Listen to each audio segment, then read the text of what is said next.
Yes, good morning, people. Big up to every single one of you for being here nice and early. What a weekend of football we've seen again. Good news for the Arsenal. Finally, without a striker, we're still beating teams. How risky is that? We're going to be touching on that. We're also going to be talking on Chelsea, who at the moment are absolutely, well, they're in trouble, aren't they? Let's be honest. And we got Henry and Flawless that are going to be joining us very, very soon. And they'll be talking about yesterday's game. Dagenham versus Salford.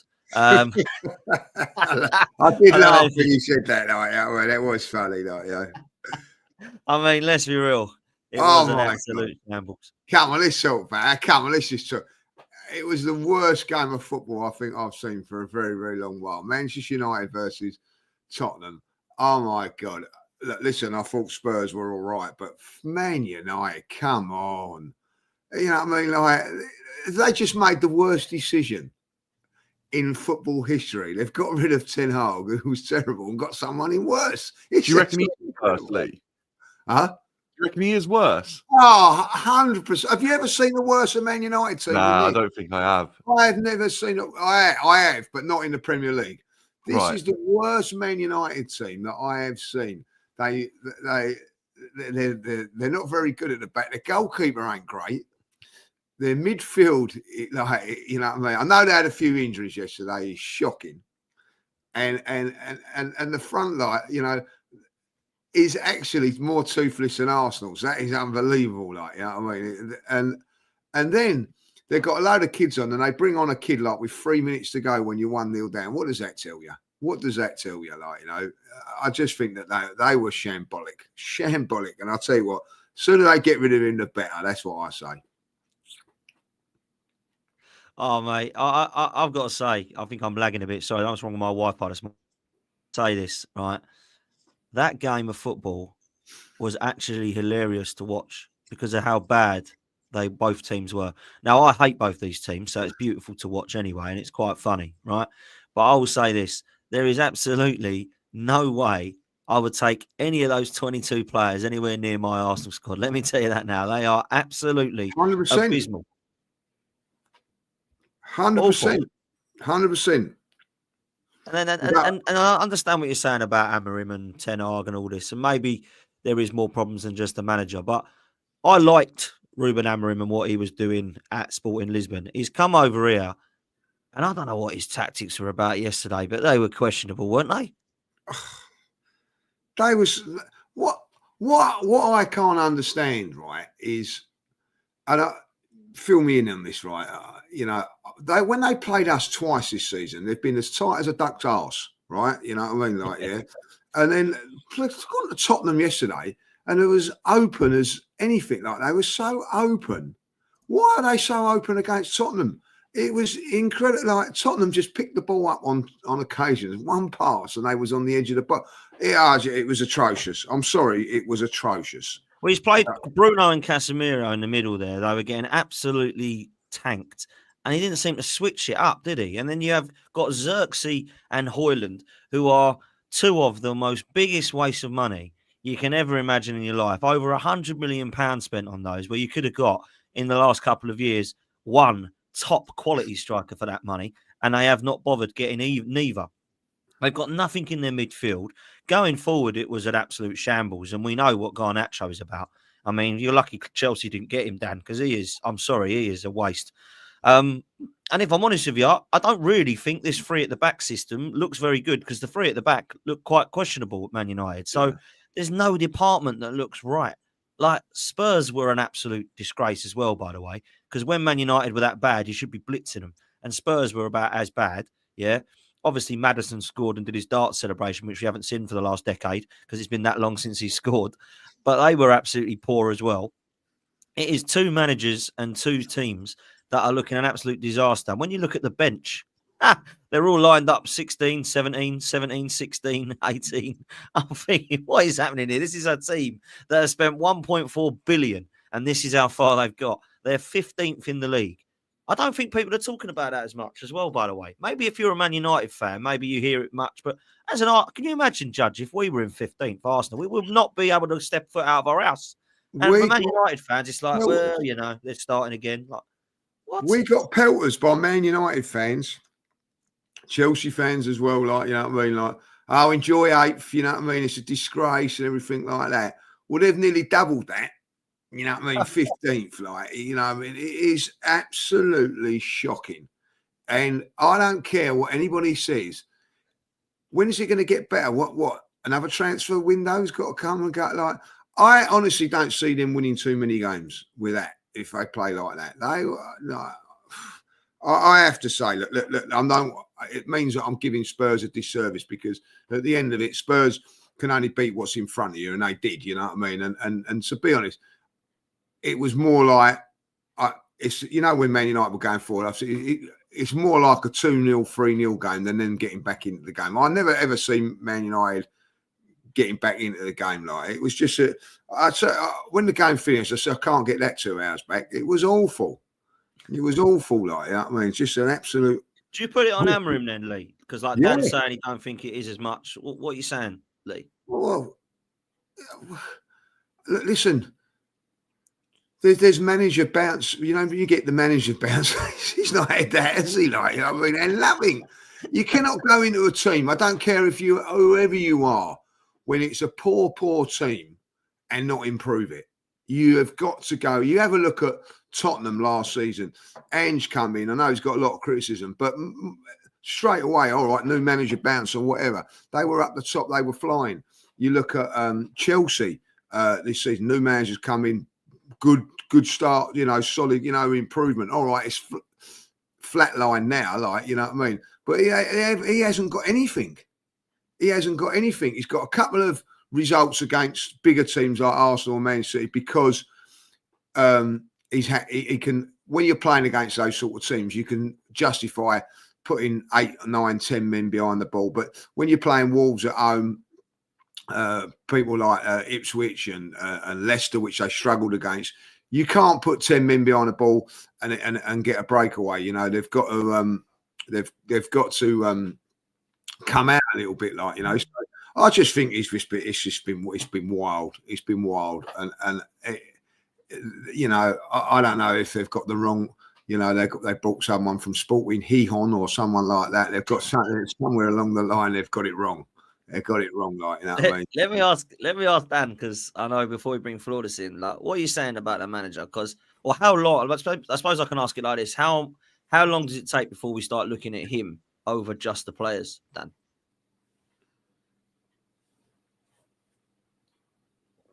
Oh, is that me? Am I lagging? No, it's done. No, I think we might be at that stage. Oh, yeah, you're now, back, Dan. because, You're back, I mean, Dan. what Go is on, it Dan. win-wise? Has he got like 6?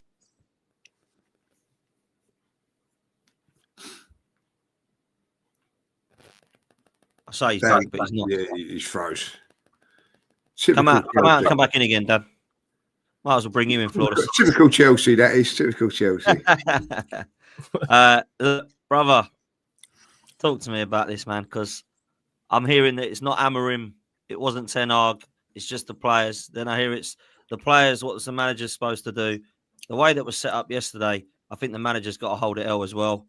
It was a mess, bro. Me and Judge has just been talking about how bad both teams were. It looks to me like it's going to take a while for your club to get anywhere near where you want it to be, because that yesterday was disgraceful, Flawless. Yeah, firstly, big up for having me, as always. Big up to you both. Love, apologies on the lateness as well. No, Secondly, I heard you talk as a joiner, you was asking Dan. Well, I had a question talking to Dan, and you mentioned, is it Amorim, or is it not the players, or is it the players, or it's not Amorim? It's everybody. Nobody is blameless. I'm saying where people want to proportion blame overall, I hear it, but one thing is nobody is blameless, from the players to the manager to the ownership, and it's bad decision after bad decision after bad decision as to why Manchester United are where they are. And before Amorim got here, before Ten Hag got here, etc., players resigned. But in regards to the game itself and the defeat and the performance, I put the vast majority of it on Amorim. And I'm an Amorim fan. Amorim's my guy. But 95%, I put the blame on him, because you know what doesn't work. You've been here long enough. You know what players are not good enough. You've played Dalot at wing back. I know he is terrible. Bruno is awful. You know this. Garnacho is awful. Højlund, worst striker in the league. You know these things because you've been here long enough and you've watched us perform and you've watched those 4 players I just mentioned underperform and perform poorly time and time again in regards to the vast majority of games we've lost, and yesterday in particular. It's like when Garnacho missed the chance in the first half, straight after the broadcast I was watching on, it panned to Amorim. I said, this is your fault. I didn't even blame Garnacho. I said, this is your fault. Because Garnacho's rubbish. And we know Garnacho's rubbish. And we've watched Garnacho miss chances before that. Now, should Garnacho score? Yes. So I'm not excusing him from blame. If someone wants to say Amorim should bury that, I mean, not Amorim, Garnacho should bury that. It's a terrible miss. It's a dreadful miss. All of those things. Absolutely it is. But I blame the manager for that. Garnacho should not be out there playing. People say, oh, who should we play? And injuries and da-da-da. I understand Amorim's in an absolute terrible predicament. He's joined at the worst time. Couldn't change it at the time. Manchester United were mid-table at the time he joined as well, and the players are bad. We all know this. However, control the controllables. That's where my issue lies. You're making a bad situation even worse. You're performing worse than Ten Hag. Therefore, you deserve to hold criticism. And that's why I've been super critical of him as well. So that Garnacho missed, that's on you, because we watched Garnacho in the last game against Leicester. Missed chances. Games before that, missed chances. Before you got here, he was missing chances because he's not very good. Same like I mentioned with Bruno, same like I mentioned with Højlund, same like I mentioned with Delo, and people will say, oh, who should play? I've said play the youth players. You have nothing to lose at this point. And look at the bench. That should never be our bench. And that is one thing I will say is not on him. Play them players. You know why? Because you got nothing to lose at this point. And them youth players might perform better than the senior players. They can't perform any worse. Worst case scenario, they perform just as bad. I've been saying play Cheeto up top, who we signed from you lot, just because. Without even seeing him play, I know he's better than Højlund. People in my phone book who I know are better than Højlund. So I know he is, just being a professional footballer. And that is where the manager has to hold criticism. You knew what you was walking into. Maybe it wasn't as bad as you thought it was in regards to the player level, but this is why you are paid the massive money you are to deal with this. And obviously this piss poor window we just had. We needed players, whether it's permanent or whether it's loan. I was saying, hey, bring in 2 or 3 loan players just because. Ahmad's now injured. Merino's now injured. It's kind of like there was no adult in the room to say, what happened? Our squad's already thin as well. I think people overlook that because of how bad it is quality. But I've been saying, as bad as our team is quality, quantity-wise, it's short. Because we loaned Sancho to Chelsea in the summer. No replacement. Mount's always injured, so you're 2 down. We then loaned out Rashford, that's 3 down. Like, we're 3 players short in the area, and you man haven't even attempted to replace it. Just mention how bad Højlund and Garnacho are. So that's 5. And now Ahmad's out, now Merino's out. So it's kind of like there was no plan, but our board I think they writ off the season anyway. As soon as they kept Ten Hag, they writ off the season and brought in Amorim at that point and was like, all right, let's see if we can scam one of these 2 trophies regarding the FA Cup or the Europa League, finish where we finish in the league and go again. All this nonsense and briefing that we got last month during the window talking about, we're making things, we're cleaning things in-house for the summer. How about deal with the now? Can't just buy like this. Football doesn't pause because you lot are trying to sort things out. But I've made I've made my feelings clear on our ownership. Don't like them, can't stand them from the jump. I think they're dreadful. And I think if the Glazers had done what any of us would, our fan base would be up in arms. But because it's a new name, we just bypassed it. Glazers would have did what they did with Ten Hag, assessed him for that long, agreed to get rid of him, then had a piss poor attempt at replacing him, interview Thomas Tuchel, it goes wrong, and then you go back to Ten Hag, give him a new deal, more money to spend. It gets worse. You have 3 international breaks. You have absolutely not even golden opportunity, platinum opportunities to sack him on 3 different occasions, refuse to. Then you wait till November and then bring in Amorim in the situation that we're in, and then it gets worse. But hey, people want to back into us, so that's their idea. But yeah. They've got no chance of winning that Europa League. Oh yeah, of course. No chance whatsoever. If they win that, then it's a miracle.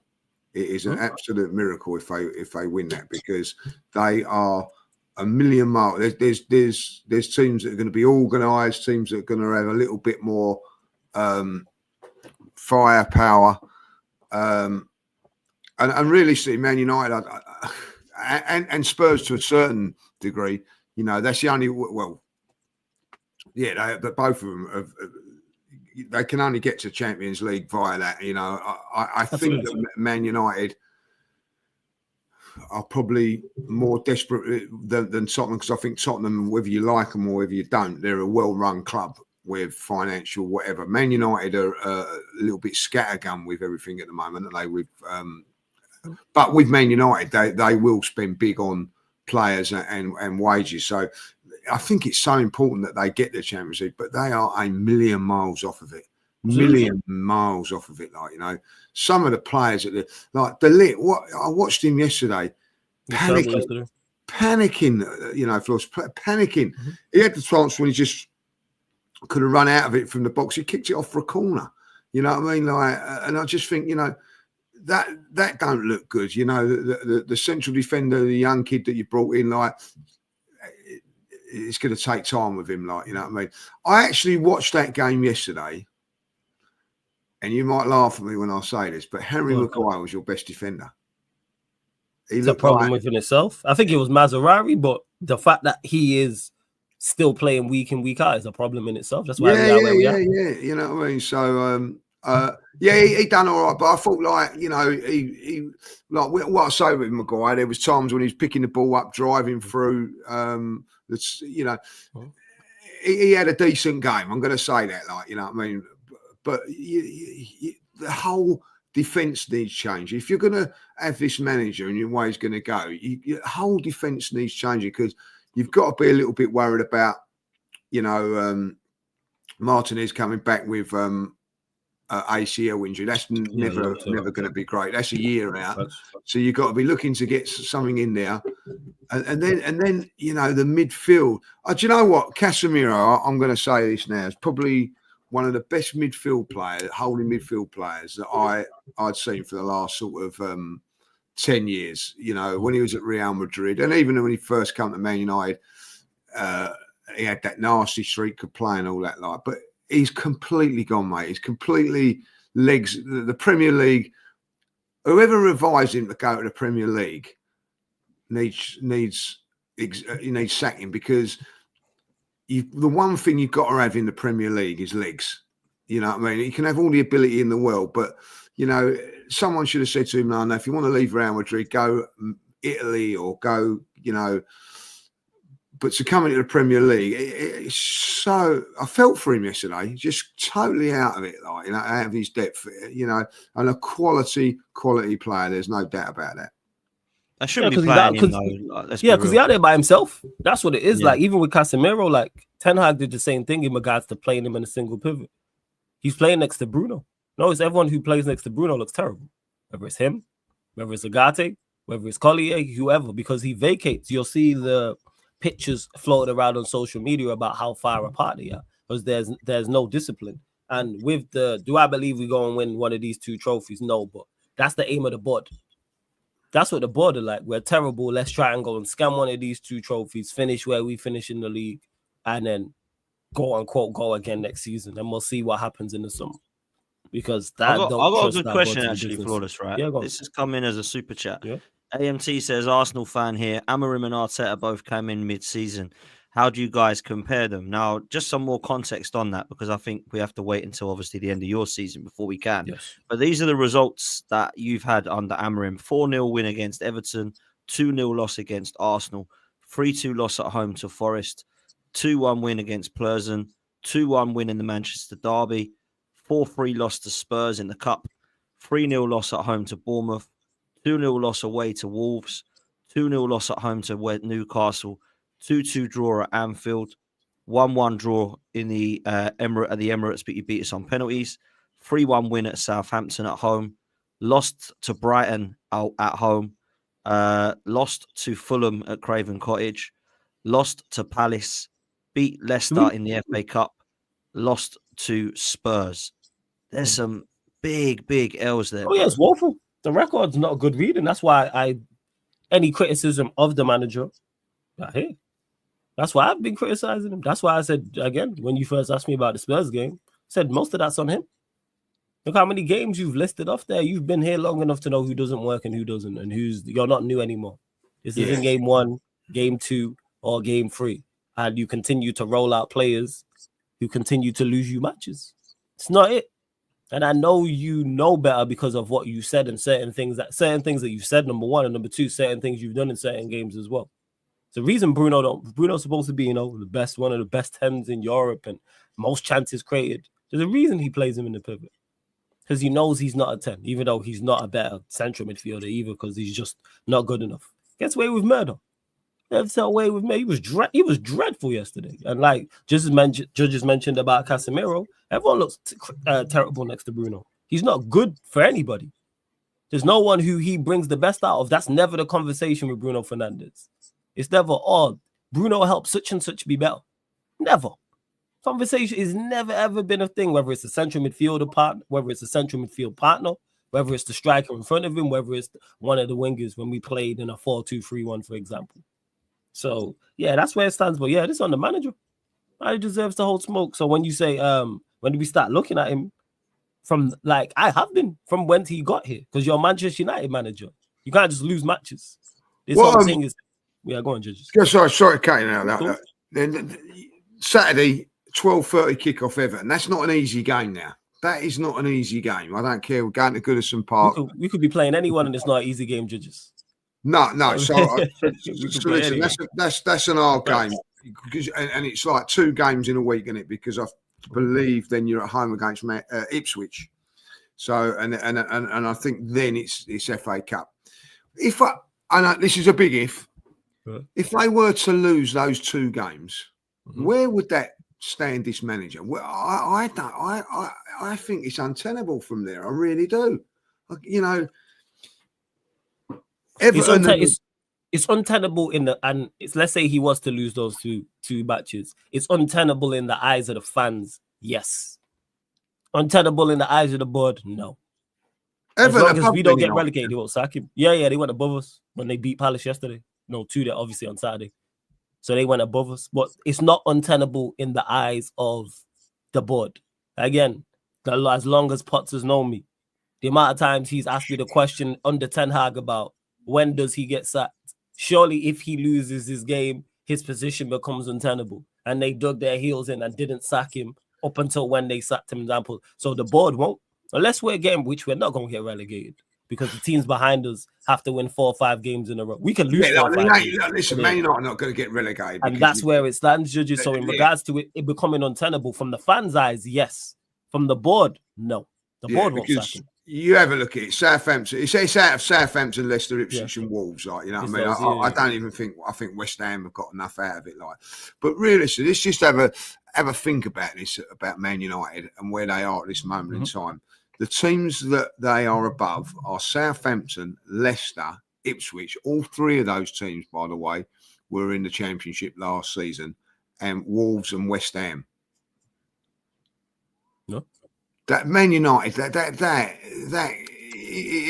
can't, like, if Arsenal were in that position, you know what I mean? I don't matter who you are. I'm sorry, but that Man United have won 8 games this year, drawn 5 and lost 12. Unacceptable. Manchester United. It is unacceptable. Now, how many has Amorim lost out of that? I think it's 8. I think it's 8 out of them, I think. Come on. I think it's 8. And that's on him. That's why he's not blameless, despite the situation you're in. You're not blameless. Absolutely. Because you were supposed to come in and do better. That's why I'm not here with no excuses. Again, I put 95% of that defeat against Spurs yesterday on him. It's your fault. I said it. Garnacho missed and the camera panned to him. And I said, yo, this is on you. This is your fault. Like he was the one who kicked the ball over the bar. Because Garnacho's terrible. We know he's shocking. But he'll do well in a game, or he'll score a goal, or he'll have a good cameo and everyone will get gassed up. And I don't get lost in that because I've watched you play. Consistency is key. That's the issue. In a one-off, can these players play well? Yes.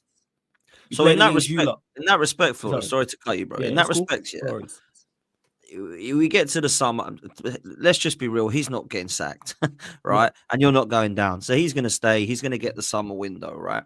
I look at your 11 when everybody is fit. I might be a couple of players out here because I'm not as Man United as you, but you've obviously got Onana. You're back free. I imagine Lenny Yoro they'll want to bring in because obviously he's been a lot of money. But if not, then it's Mazraoui, De Ligt, Martinez when he's fit. Yeah. You've obviously got Ugarte and Mainu and Bruno Fernandes. You've got Diogo Dalot and Dorgu as your kind of wing backs, from what I can understand. And then up top, you've got Fernandes, Højlund, and Xerxes. There might be a couple other positions you looked at there when players are back, right? Bro, what are you expecting in the summer, player-wise, there to be? Who's needs replacing? What do you need in the summer? What would be a good summer for you to go, right, I can get on board with that? Because I'm looking at that team thinking, he might need a lot right there. Oh, yeah, we need a hell of a lot in regards to it. To me, it's more important outgoings, which we've done well, because people are doing the revisionism now. Like, should we have kept Rashford? Because Rashford hit the bar from a free kick and has gone past a couple players. Rashford's been here. You see, that's why you're laughing. Rashford's been at Manchester United 10 plus years. Yeah, 10 plus years and averages 8 league goals. He's not good for us. He might do very well at Villa. I actually think he will do well at Villa. And I wish him nothing but the best. I hope he does. But is he good enough for us? No. You know what I'm saying? It's like breaking up with a partner. The girl's not good for me. She's fine for you. Cool. You lot get on very, very well. She didn't do none of this for me that she's doing for you. So therefore, that's fine. Say with Anthony, he's playing well over in Betis, scored a banging volley yesterday. Good. Let's try and get out. Let's try and get some money. So outgoings is important, but in regards to incomings, for me, it's the spine. Goalkeeper's not good enough. Onana's dreadful. Centre back probably needed. Yes, definitely a central midfielder. Definitely a number 10. Definitely a striker. So there is other bits and pieces that you could look at in regards to one of the wing backs, because we still need another wing back. But spine of the team.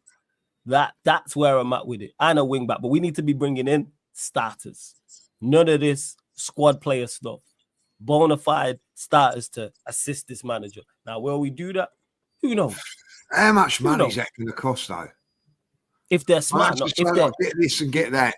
It's one of them. If they're smart, they got to be smart with recruitment. And this now ties onto the hierarchy, the board, recruitment team, scouts, football, the director of football, all of these things, the manager. We need to stop going for names. It's profiles. The same way we identified Dorgu and was like, Dorgu fits what we're trying to do. And watching him twice, I'm like, okay, you fit what the manager's trying to do. You're a modern day wingback. Cool. That's where it has to be. So I don't think it costs a lot. It's about being smart with investment. That's where we're at with it. Especially with the outgoings as well, because we're going to make money off outgoings. Sancho's going to be gone for 25 million. The option for Rashford is 40 million. Let's say we get 10 million for Malacia, 10 million for Anthony, and 15 million for Lindelof. That's 100 million right there. That's where you go and reinvest that. And you can bring in, let's say quote unquote Manchester United are broke and we have 50 million to spend. Well, you add that 50 million to the 100 we just raised, you can get 5 players for 150 million. You just have to be smart. Now, will we be smart? I have no idea, but it's about profiles over names. This is fair from Ian. Dan, you'd be quicker asking Flawless who he does think will still be at United after the summer. Kobe Mainu, De Ligt, Ugarte, Ahmad, Yoro. Oh, yeah. And then struggling after that. Don't get misunderstood. I'd sell everybody. Bar the players who just came in the summer because they've not been here too long. And Ahmad and Merino, who we just mentioned. I am selling everybody. I have no issues with that. Bring in 4 or 5 players, bring through the youth players and go from there. Because again, it's football's a system game. It's profiles. It's not names.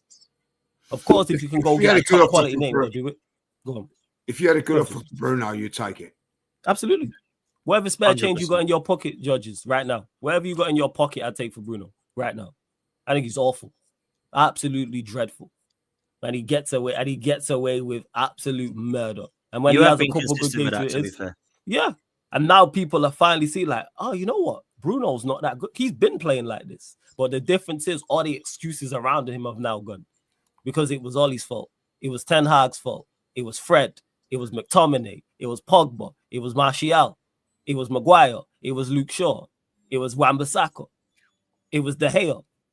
Because when people say the line, and I think it's a very lazy line, all these players got all these managers sacked. That's nonsense. Well, he's one of our longest standing players. So when you look back at all our terrible defeats, all the worst records we broke, you know who's there? Him.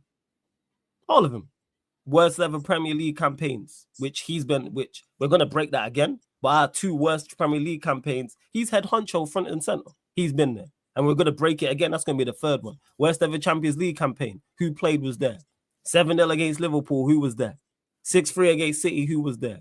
I'm sure we've been battered by Eula at some point as well. Who was there? He's there front and center. Every single, and it's not solely on him. But if we was playing well during that period, you know who would take the praise? Him. So therefore, you have to hold criticism. You're supposed to be the captain, talisman. I got told world class, top class. Where would we be? Where would we be without him? Where are we with him, people? 15th. That's where we are with him. You see his performance yesterday.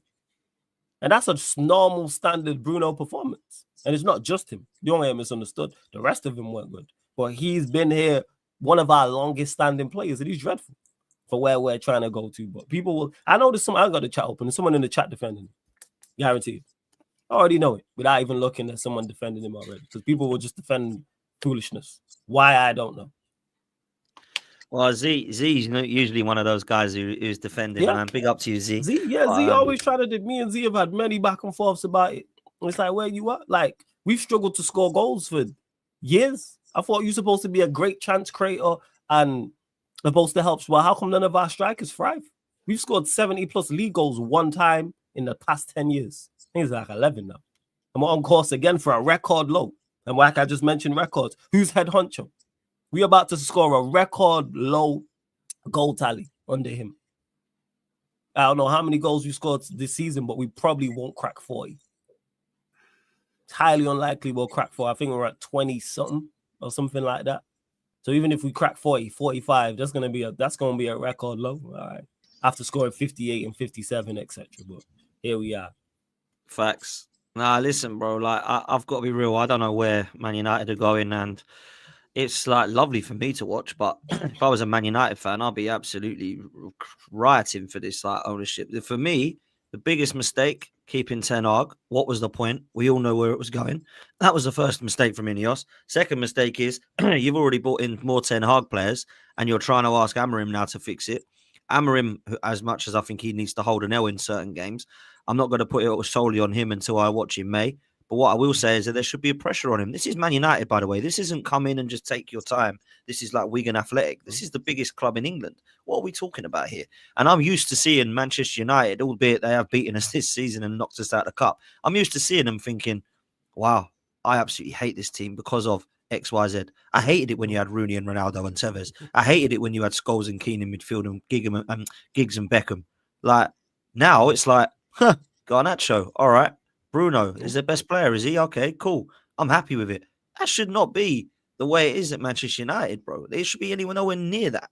And this is what makes me laugh. There's certain fans that I look at on Twitter and I think, when did you stop supporting this club? Like, real talk. Did you start supporting Man United like 5 years ago? Because trust me, when I was growing up, everyone supported Man United by me. Why? Because they were glory hunters. They're all Essex and London boys. They're all Man United. That's why I hate them. Yeah? It was always going to be a London club for me. And luckily, I think I picked the right one. Yeah, but I look at it now and I think, wow, crikey, Manchester United are absolutely miles away. So, look, before I come to the other clubs, I just wanted to judge on the Tottenham protest. I don't know if you saw it. They're trying to get their ownership out again. I don't quite know what it's all about, if I'm honest with you. I know you see things very differently as Daniel Levy at Spurs. And you think that they've got a lot to thank him for. So I wanted to touch on it for a couple of minutes before we move to Arsenal and City. Yeah, listen, I understand the frustration of it all and all that, but I'll still say, I look at them all protesting on at the weekend, and there they are, the owners went and got a defender who I thought played very well yesterday until he got injured, by the way. Which they were desperately needed. They went and got a striker. Jury's still out on it, but like when you look at it, it wasn't easy to do. Went and got that. They've gone and got a backup goalkeeper. And I look at it and I think, well, there's still things that they've done and all that, So I get it that they're, haven't won a trophy and everything like that, but it's you know, what do they actually expect? New owner's going to come in, and Tottenham Hotspur are going to be challenging for titles, winning cups, winning leagues, and they've never done it in their lives. So I don't really know what they see out of it and all that. What I will, and I do understand, and I get it, is that they're in a position where I don't think they'll be making these process and all that. The reason they're doing it is because they've left their stadium. They've gone to this big stadium. They're seeing money being earned and all that, and not spent. And that changes the dynamics of every fan. It changed it for us, Dan. Change it for us, where you see, you know, this big stadium and nothing happening, and the only one spending is you. You know what I mean? Like, so I get that. I get that from Tottenham fans, but I just think that Spurs fans just feel that they've got a divine right to win trophies, and they haven't. You know what I mean? Like, Couldn't be happier about this, could you, judges? no. It's always been there. Judges loves it. I go back to like Everton is a case scenario, right? And give it a couple of years, and you watch Everton change, right? You watch. Now Everton haven't won anything for years and years. When I was growing up, like, they were challenging for titles, winning cups, winning in Europe. They haven't won anything since '95 now, I believe. Yes. You know. Yeah. So, but you watch them change in the next couple of years because of their stadium. They're all excited about their new stadium and all that. Like, you watch. In a couple of years' time, they'll be moaning exactly like Spurs fans are, exactly like Arsenal fans were years ago. It's just the new stadium changes everything, and I do think that has put the pressure on the Spurs, Levy, and everybody like that. And do you know what? 3 years ago, Spurs fans were gloating at our big. They've got the best shiny new stadium. It's this. We've got the best stadium now, and all that. Like, you know, now I don't care about the stadium. It's what's on the pitch. And exactly right, because we was the same. We was the same. You know what I mean? It isn't all about the. Do you think it's fair, though, Lee? Just quickly, do you think it's fair for the fans at Spurs to want to go and win trophies and be at the top? Because as much as I agree that they should be grateful for what Levy's done in terms of getting them to Champions League final, title races, beautiful new stadium, best facilities and all that, I do think there comes a time where it's like, well, what next then? Where do we go from here? We don't just want to stay here. We can't even get into the Champions League at the moment. We can't even get into Europe at the moment where we're at. So I kind of understand why, taking my Arsenal out of, I understand why the Spurs fans want more and why they want to be successful, because they get bantered every year for not winning anything. Totally get it. Totally understand it. But what they forget, Spurs, is they think they should be winning the league and winning the cup. Like, what they forget is there's teams in the league and in Europe that are bigger and better than them. You know what I mean? Liverpool, Man United, Chelsea, Manchester City, Arsenal. You know what? They're all looking and striving for exactly the same things as they are, and they're bigger and better.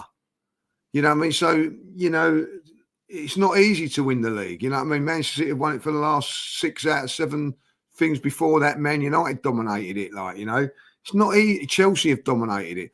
Why have Manchester City and Chelsea dominated the league over the years? Because they weren't doing it before the money was being put in there. You know, Newcastle are a massive football club. They haven't won anything for a long while. Aston Villa. You know what I mean? These clubs are just as big as Tottenham and all that, like, you know. So there's no divine right that Tottenham Hotspur or Arsenal or Aston Villa or Everton and all that should be saying, oh, yeah, we should be winning trophies. I don't think that it's difficult. You know, unless you're going to, you know, we've seen Blackburn do it back in the day, Dan. You know what I mean? Look where they are now. You know, we've seen clubs like Leeds United. Leeds United, by the way, massive club. Look where they are. Even because Forest, they went mad and tried to buy everything. Do you remember when they was buying players left, right, and centre and everything like that? Went nearly bust over it. Yeah, 2002, wasn't it? They got to the semi-final of Champions League, Leeds, I remember. Yeah. Villa, you mentioned Villa, they were a massive club. Ipswich, winning everything in the 70s and 80s. You got obviously Forest as well. You saw what they did under Cloughy, and they're only just coming back into the mix now. So it can get a mess. Everton have realised that. They've been trying to cling on every time. When you look at it, though, you look at the situation of what Everton were under Moyes, and I know he's gone back there now. They were a Champions League club under Moyes. They were looking like they were going to be back up there. And it can change very, very quickly. And look, Spurs and Man United at the moment, they're the two clubs I can't stand, so it's hilarious to watch. But when you take your Arsenal cap off, you think, what has actually happened there? Both of them are absolute disgrace, really, aren't they? And how the fans can be getting behind it, I don't get it. I'll be right. Levy has spent money, Dan.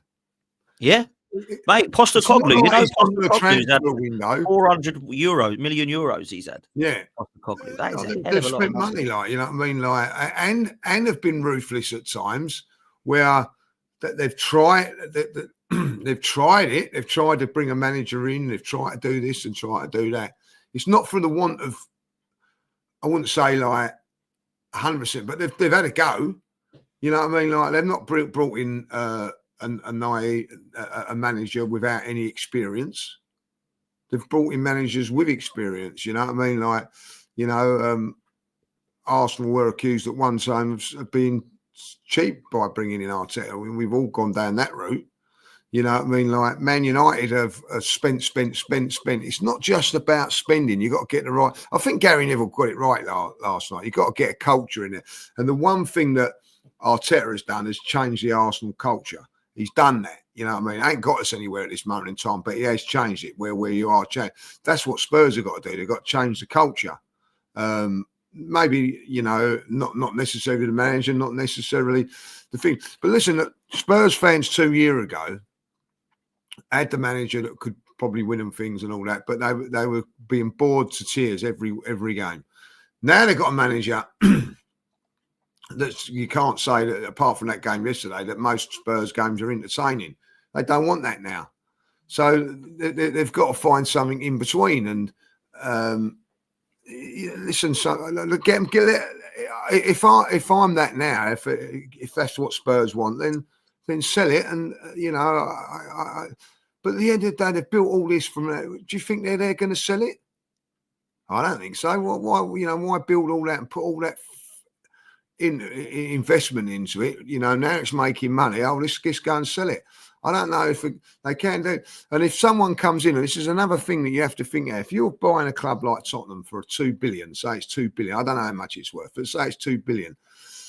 Well, if you're spending $2 billion, you then got to spend another lot more money to win it and things like that. So I don't think that spending money is the be and end all of it. But I do understand what Tottenham fans are going through, because we've been going through it as well. Yeah, look, listen, we have been going through it, that's for sure. Let's segue into the next segment, which is from Suge. Big up to you, bro. Says, as perspective, this is quite interesting, actually, Flawless. We agree Merino's no striker, but Xerxes has 3 goals in 25, 16 as a sub. Højlund 2 in 20, 6 as a sub. Merino has 4 goals in 17, 9 as a sub. That puts it into perspective. Yeah. Let me come to you and to Martin on this title race, if there is one. Merino up. Don't include me in the title race. Don't include me in the title race. What you throw me in the title race for? No. I'm talking about you and Flawless's perspective on a title race, whether you think there is one. All right. Yeah. No, City aren't in one. I don't even know that Arsenal were in one, so City definitely ain't. Look, Merino up top. We'll start with you, Flawless. We'll go to Martin after. Do we not get a minute on Man U? Do we not get a minute on Man U? We have done Man. Yeah, we have done Man. You didn't get a chance, so go on. I'll give you 30 seconds to laugh, Martin. Go on. Listen, I'm flawless on all I mean by this. Being 42, I never thought I'd see United 15th. I thought it'd be quite funny. I thought the table was upside down. You know what I mean? I didn't realise it was 99 and we swapped places. This is hilarious. I never thought I'd see United in a relegation battle. It's quite funny. Do you think, just really quickly, do you think they're getting away with it a bit, Martin? The fan base is getting away with it a bit. Flawless don't, because he obviously is a United fan. He hates them. But I don't know. Listen, if this was Arsenal, Flawless is sensible. flawless is sensible. I've had this debate 1,000 times. The Glazers are sat back laughing their head off here, you know. The Glazers are sat back going, yeah, Ineos are getting all the flack. Thanks very much. I'm enjoying this. No, I agree. It's hilarious.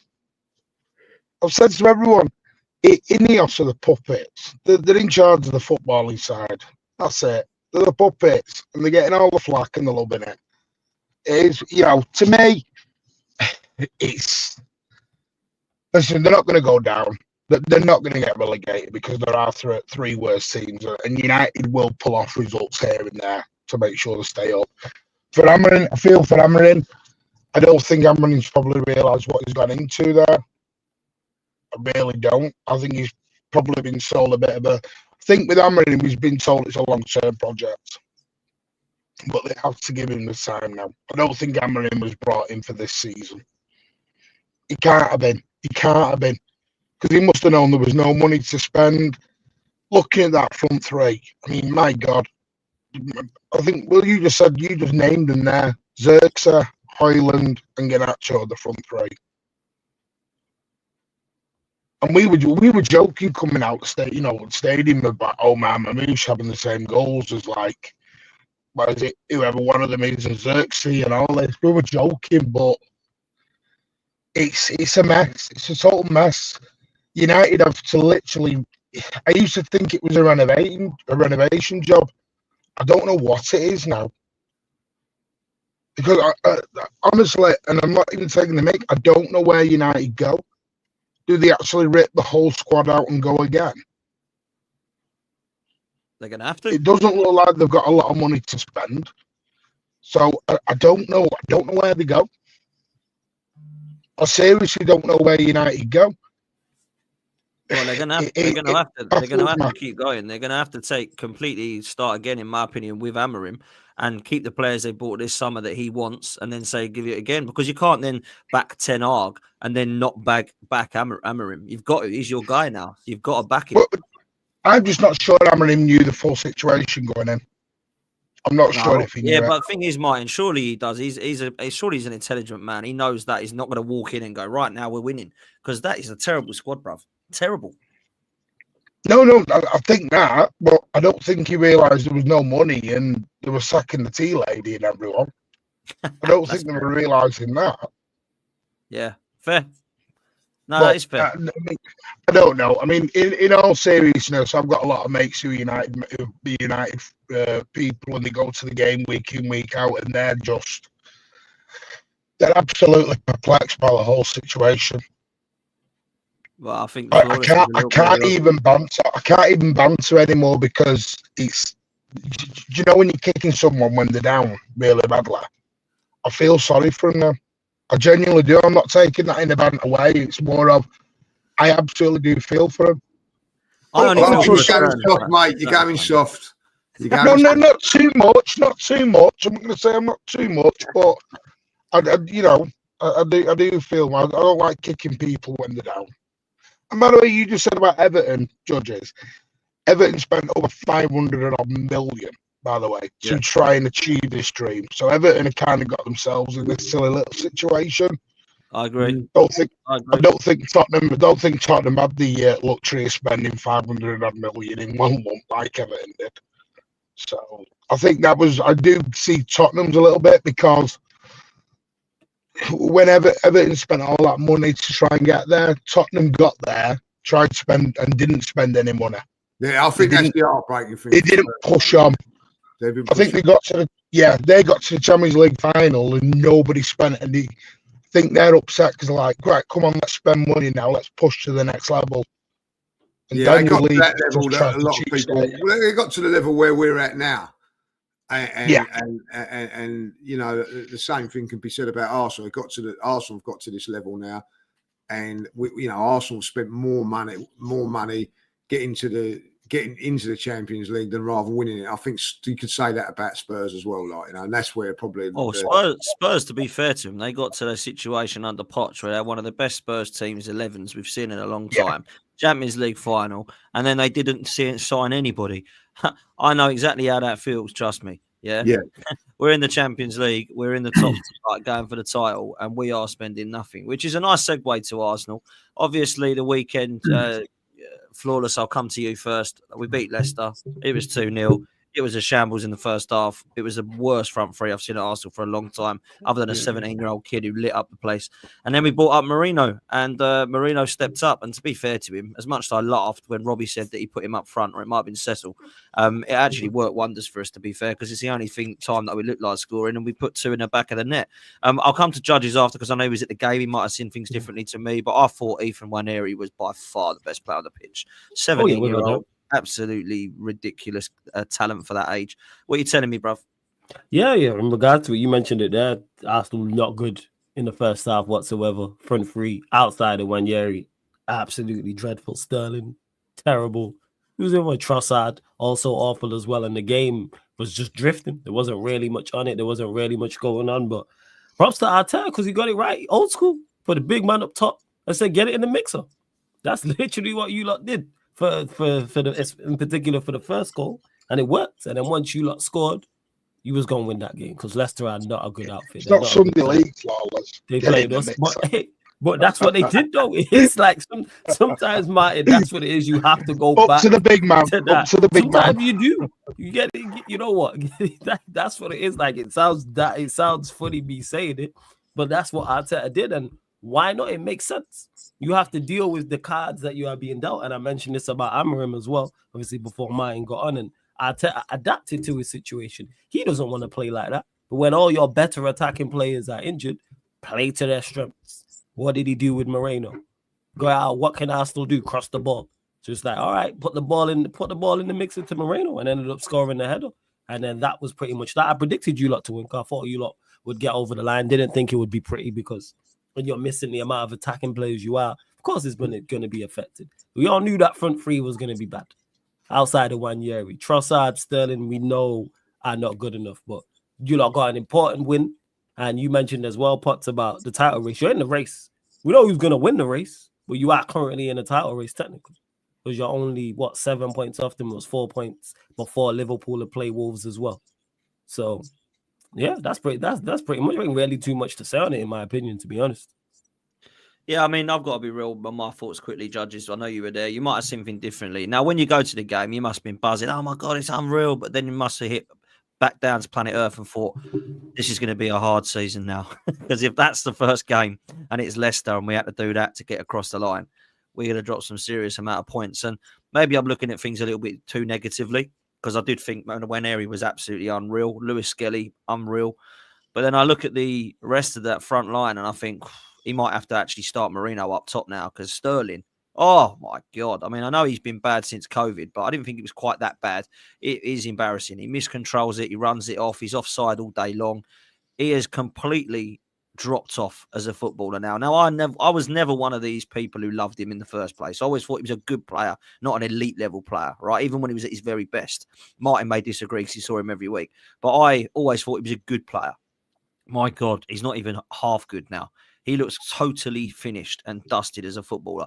That so much so that I would rather play a kid than him. That's how bad this signing has been, right? This has been as bad, if not worse, than the Willian signing that we signed that time, right? So that one completely done and dusted. Trossard, if I'm honest, frustrated me about as much, if I'm honest. However, did put an unbelievable cross in the box for Merino, who I must admit come on and did his job, more than his job, right? Won us the game. So my questions for you is, what does this mean for us moving forward in terms of a title race? And you've got to mention Ethan, because he was absolutely outstanding, bruv. Listen, you can't sugarcoat it. That first 70 minutes was awful. It was awful. Like, there's a few players out there who'll be pleased that Sterling was out there, because they got away with it. Trossard being one of them was, not at the races.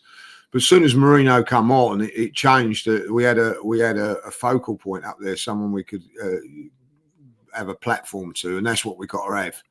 And what was encouraging for me from that point of view was that when he come on, Merino, Trossard played better, looked better, like Rice looked better, Odegaard looked better. So it might be like a little bit like what Havertz does, is that, other players around him play better because of he's the focal point and whatever, like, you know. And I've got to say this now, he took his goals better than what I thought he would have done. But the second one, people say, oh, it's a simple finish. It's not a simple finish. You know what I mean? The ball bouncing up like on a skiddy surface. I've seen them missed and whatever. Stroked it home, confidence. Listen, I think if Arsenal to go forward, they're going to have to stick with that. At the end of the day, what it was is when you was in the stadium on Saturday, everyone was buoyant before the game, and then the realisation set in that we ain't strong enough to mount a challenge. We might get a result against West Ham. We might even get a result against Forest, but somewhere along the line we're not. Unless it is a madness. It is a madness. He comes in and gets 10, 12 goals at the end of the season, you know, and the team play. But that first 70 minutes until he come on was woeful. And we played Leicester, who hadn't scored in 5 home games. So, listen, it is what it is. You can only beat what's in front of you. We did get that. Let's see how it goes in the next couple of weeks, and we'll see. But, you know, there were some good performances there. I thought Timber played very, very well. You know, as I say, you know, Wanyeri just was incredible for 17 years of age. And we'll just have to wait and see. But listen, it's always nice to win, isn't it? And it's always that little bit difficult to win away from home. I will say this: a couple of seasons ago, when we were chasing down Man City for the title, we won there 1-0 and they got relegated. It's not every away game's difficult, you know. So you know, you got, if Arsenal are to win this league, or even dare I say it, challenge Liverpool, put a bit of pressure on them, they've got to play a lot better than that. I agree. Martin, just quickly on Liverpool and Arsenal. I watched the Wolves-Liverpool game yesterday. I thought Liverpool were there for the taking. Wolves just didn't have the quality, if I'm honest, in the final third. Missed a one-on-one. Could have been 2-2. Could have been more, to be fair. I didn't think Liverpool were outstanding. And if I'm honest with you, I haven't been blown away by Liverpool this season. They've just been better than the rest, who have all been below par. So talk to me, Martin. What are you saying about this title race and Arsenal without a centre-forward now? I think it's a racing name. I think Liverpool will win it. If you'd have everyone fit, I think you could catch them, because I think you are right. Liverpool are there for the take. And the thing is, Liverpool are getting that look you need to win a title. That's what they're saying, it play bad and still win. Sign of champions. And like you said, you know, Liverpool were definitely there for the taking. But the thing, I don't want to go in too hard. I don't know. I'm going to be honest, the first 70 minutes, I was bored. I was totally bored. And a better team don't allow Arsenal to don't allow it to still be 0-0 at that point. That's the worrying factor for me. It's sad about the injuries. I'm not one of these who celebrates injuries. I think there's too much football in this game now. Far too much football. The amount of long-term injuries that are happening throughout the league this year is unprecedented at the moment. But it just tells you the amount of football that we're all playing. But I think Arsenal have just got to keep going. You know, they are on a decent run. Why is it unbeaten in 15 or something daft like that? They're actually on a decent run. They're just getting a lot of draws. That's what you're getting more than you're getting wins. And sometimes having a run of draws is bad. You're better having a couple of losses in there and a couple of more wins than you are just having draws. But, you know, it did work in the end for Merino, things like that. So we'll have to see what happens next. But no, personally, honestly, I think it is Liverpool's title. Personally, I think it's Liverpool's for one season, though. But never mind. That's for next season. We'll come to that next year. But no, I do think it is Liverpool's. They're just getting away with it when they're playing bad. Maybe we can do something next week to help you. I don't know. We'll have to see if we can carry on. Do you want to, Martin? I asked Lil B. Who do you want to win the league? He said Liverpool. Not Arsenal. No, of course I want to win. I'm not a Tottenham fan. I'm not going to go there wanting another team to win. I want to get top 4 myself. But who would you And I'll rather be win honest the with league? you, Liverpool or Arsenal? Who would you rather win the league? Would you not care? I'm not that bothered. But if I had to choose, it's only because of the way you lot were down at the Emirates a couple of weeks back. Would be Liverpool, but I'm not that bothered. Doesn't bother me at the minute. I'm one of them. If I'm not involved in an argument, I'm not going to bring myself into it. Fair play. Great point. Well, you were, But Martin, why should I get involved in it? Are you a little bit worried about the Haaland injury? Look, I don't know what to make of it. No, trained yesterday, totally fit. Oh, he's okay, like, yeah. Cool. Yeah, he was totally fine. It was totally fine. I know there was a panic, but I don't ever get worried about it when I've got Omar Mamouche as his backup now. I'm quite happy with that one. By the way, on Sterling, I will say this, just quick one on Sterling down. Yeah. All I'll say is Pep Guardiola doesn't sell good players in form. Facts. There's a reason Sterling went from set. There's a reason Zinchenko went. A reason Gabriel went. They had served their purpose, and when they're on that downward trend, and you can get a good amount of cash for him, you do it. Sterling's best years were at City, and he's been on a downward spiral ever since. Yeah. Well, let me ask you quickly, because I totally agree with everything you've just said there, by the way, which is why I think we've outgrown Zinchenko and Jesus as well. And luckily, it looks like the manager believes that now as well. But let me just close on City, right? I wanted Omar Marmouche, right? Lee will know this because we were doing transfer shows. I wanted Omar Marmouche. And the reason I wanted him was because he was on fire, absolute fire. And every time I started to watch, I didn't know anything about him. I was told he wanted to come to the Premier League. This was last summer. And I thought, let's have a look at this geezer because I've never heard of him. It sounds a bit strange at 25 to all of a sudden want to come now. Mate, I was really impressed, like really, really impressed. And then when he was at Manchester City for the last couple of games, I thought to myself, okay, I mean, I can see what he's doing. He's getting in the right positions. Maybe Man City aren't playing the way that's needed. Now, the last couple of games that I've seen Man City, with Nico Gonzalez, if I've got that name right, in midfield, I think they highlighted it on Match of the Day last night as well, by the way. I think you've got a chance of finishing the season quite strongly now. Now, I know that there's not much you can do. Obviously, Matt, the FA Cup's the trophy you can win. Top 4 is what you want to get. And there is a glimmer of hope if you go to the Bernabeu and do the unthinkable, right? But I will say this. I think you look now to finally, this is where I'm going to judge Man City now. Now that you've got your midfielder in Rodri replacement, now that you've got Marmouche who's firing as well as Haaland, now you've got some other goals that are coming in your side, you're starting to actually look a little bit better. Now, the problem Man City have got is they have got a lot of bozos in their side at the moment, whether it's the goalkeeper, whether it's one of your defenders, whether it's Kovacic, whether it's Kanji, whatever it be. If you need to iron that out because they ain't winning nothing playing like that. And I looked at the Real Madrid game and I thought to myself, oh my God, what an unbelievable opportunity to beat him. And you just completely just threw it in the bin in the last 10 minutes. So if you iron those bozo moments out, maybe, just maybe, Manchester City might finish the season a little bit stronger than people are thinking. What are you saying, Martin? I'm hoping that. And let's say I've still got my eyes on second place. Now, listen, Rome wasn't built in a day. But we're on a decent bit of form. But we're not, we're actually quite all right in the league. We've just got to carry it on now. But what we've got to do is Pep's got to stop being stubborn, playing the old guard that plays this slow, pedantic football. I was joking earlier about getting in the mixer, but that's what we are doing a little bit now. We're mixing up the long ball with the passing around, but it's being played at a tempo, and that's when City are at its best, when it's played quick.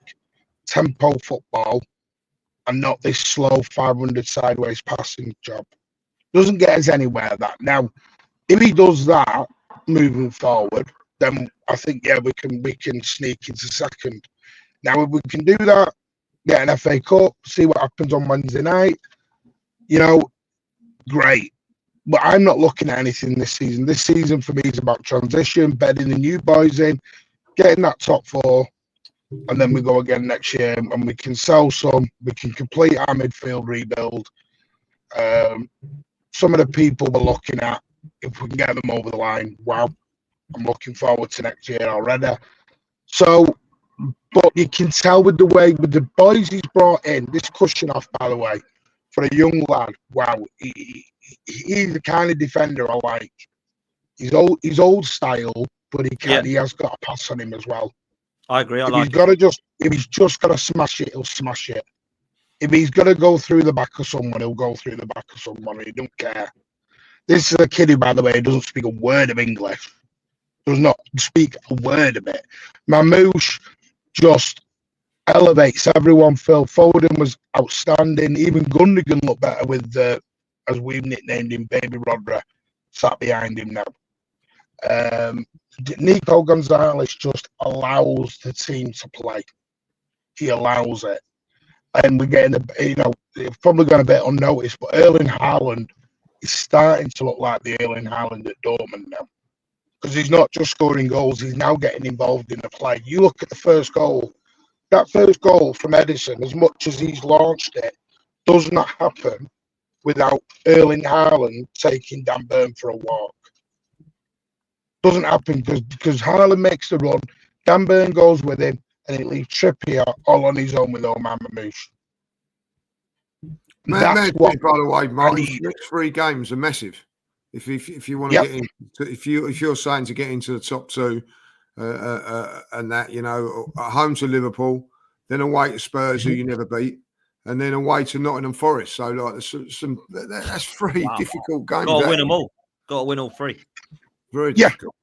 Exactly. And of course, that's on the back of the Real Madrid game as well, So I think the Real Madrid game, Lee, it's a free hit. The Real Madrid's a free hit. Because there's not a lot of expectation around that, and there's loads of fans going out there who are just there's a lot. Everyone's expecting us to go out anyway. That's what they are. To win that you with the players that you got and the form you got, you'd be out of even getting into the last 16, or could actually go on and win it. You know what I mean? It's unbelievable. It's whether he does that. Because there's in the back of my mind, I'm thinking there's a reason Bernardo and KDB were on the bench on Saturday. Yeah. And as much as KDB is one of the all-time greats in the whole of this country, but sadly, I do think he's come to an end. Yeah, they're actively looking for his alternative now. They're looking at a couple of people, but the people are looking at are young, hungry players. You're looking at this guy from Atalanta. They're looking at Florian Wirtz. So, to me, we've just got to knuckle down, see where we land. But for me,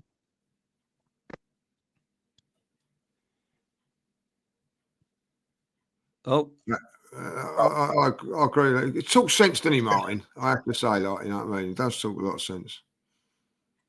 I agree. Can you hear me now? Yeah, you're back now, Martin. Yeah, sorry, I got a phone call. You are spot on, judges. The next 3 years, you look at Liverpool, Tottenham, Forest. We can get 9 out of 9 out of that, then I think we can get the top 2. It'll be interesting. Well, we've got to win all that. You better win next Sunday. Yeah, I mean, look, that's the only thing we can hope for is that Liverpool start somehow dropping. But my problem is not Liverpool dropping. My problem is Arsenal. Yeah. If I'm really honest, I don't look at what Liverpool are doing now. I look at what Arsenal are doing, because it don't matter what Liverpool are doing. If we're dropping, it don't matter, because it's we've kicked ourselves. We'll see what happens on Wednesday's a big game. Villa away is not easy. Yeah. So there's nothing we can't do anything about from that. We know where we are. We could be actually 10 points behind, or we could actually be 7 points with a game in hand. So let me just quickly close on this, right? Well, I'll ask all 3 of you this as well, and I'll get involved. Start with you, Judge. Top 4 in order right now. What are you saying? As it says, I'm going to say Arsenal. Liverpool, Arsenal, Man City, Forest. Okay, so that's the same top 4 as me. Flawless, what are you saying? Not in order. Liverpool, Arsenal, City. Still think Chelsea get there. That's been my top 4. I mean, I'm sticking with that. Okay, mine. Arsenal, Liverpool, Liverpool, not in any order. Arsenal, Liverpool, City. This is the one I struggle with. I think Forest will sadly drop out. They've got some difficult games coming up for us, looking at it. Just have a look at their fixtures. They've got some tough ones coming up. If it's not Forest, it's Newcastle or Chelsea, isn't it? Yeah, I'm probably going to go for Chelsea. Because I think Newcastle got all their eyes on that cup final. They were absolutely awful. Saturday. Newcastle were all over the shop. Yeah. They got Forest. Yeah, I'm going to say Chelsea. Newcastle. What's that? They've got Forest and Liverpool coming up. Newcastle. Yeah, they got Newcastle. If they are to get in Champions League, they got Nottingham Forest on the Sunday. Then in midweek, they've got Liverpool away. So they've got a couple of real massive games that they've got to come through and win. Villa ain't out of it yet. If Villa were to beat Liverpool, they've got a chance to sneak into it. But then they've got Chelsea. So Villa. Are you doing it as top 4 or 5? Well, yeah, because fifth can get you in. We might as well do 5. We might as well do 5 because 5 places are going to be here. That's why. So it's 5th. Then I'm putting Forest in. I'm putting Forest in if you get 5th. Yeah, I'm gonna put in Villa. I think Villa have got some big games coming up. If they can win them, they've got a good chance. Villa have got teams like Liverpool, Chelsea, in and around, all at home. So it's in their hands a little bit. Like they've got. No one's mentioning Bournemouth, man. It's a shout. It's a shout, Iriola next game, Bournemouth. Next 2 games, Bournemouth, and then Brighton away. Difficult one, Brighton away. Don't know what you're going to get there, but yeah, win them 2. They've been right into the chat. Bournemouth got like 8 players out. How are they doing this? Incredible. This Iriola guy is serious, man. Doing very, very well. Serious coach, man. Serious coach. But listen, there we have it, people.